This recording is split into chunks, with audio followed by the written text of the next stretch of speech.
Hello everyone, this is part 4 of UP Regulation of Urban Premises Tenancy Act 2021. So here I am discussing mains question of UP local laws.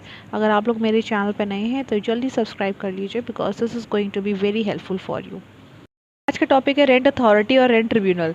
देखिए rent authority और rent tribunal ये जो forum है ना 1972 के act में नहीं देखने को मिलेगा आपको। जैसे कि 1972 के एक्ट में स्टैंडर्ड रेंट है बट 2021 के एक्ट में कोई भी स्टैंडर्ड रेंट जैसी कोई भी चीज़ नहीं है। ऑलराइट, डिवीजन ऑफ रेंट में भी हमें डिफरेंस देखने को मिला। अब अथॉरिटीज़ की बात करें तो रेंट अथॉरिटी और रेंट ट्रिब्यूनल 2021 के एक्ट में ये दो बॉडी कॉन्स्टिट्यूट करी गई हैं। सो यहाँ से मीन्स का क्वेश्चन फ्रेम हो सकता है आपको। तो हमें क्या क्या टॉपिक पढ़ना है इसमें, देखिए हमें ये देखना है कि रेंट अथॉरिटी और rent tribunal, what are the powers, the functions and the constitution of these two authorities. Thereafter, what is the procedure followed by these two forums, हमें प्रोसीजर भी देखना है।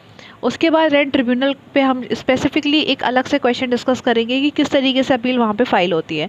देखिए मैकेनिज्म ये है कि when a person is agreed by the order of the rent authority then he can file an appeal before the rent tribunal. तो authority से जो है अपील ट्रिब्यूनल के पास जाती है। ठीक है, स्पीडी डिस्पोजल मैकेनिज्म को ध्यान में रखते हुए दो फोरम आपके यहाँ पे क्रिएट करे गए हैं। उसके बाद what ever the decision is taken by the tribunal that is final.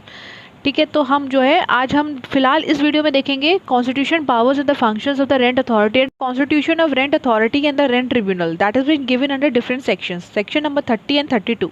ध्यान में रखना है कि रेंट अथॉरिटी सबसे पहले दे रखा है सेक्शन 30 में and rent tribunal that is been given under section 32। Constitution का मतलब ये है कि presided over by whom. Rent authority जो है यहाँ पे will be presided over by the additional district collector an officer not below this rank. और यहाँ पे कौन अपॉइंट करेगा उन्हें? District collector. Constitution of rent tribunal, एक यहाँ पे ये एपिलेट बॉडी है, so that will presided over by the district जज हिमसेल्फ। या तो डिस्ट्रिक्ट जज खुद ही उसको प्रिसाइड करेंगे और इधर he will nominate additional district जज। ठीक है, तो कॉन्स्टिट्यूशन आपका क्लियर हो गया 30 and 32। Section 34 it deals with the powers of the rent authority and rent tribunal. इन दोनों के पास सेम पावर्स होंगी अपने फंक्शंस को प्रॉपर डिस्चार्ज करने के लिए। जितनी भी पावर सिविल कोर्ट के पास होती हैं, समन इशू कर सकते हैं, they can even examine the person on oath and if they require any document so उसको ऑर्डर कर सकते हैं to produce that document. They can even require the discovery of that document.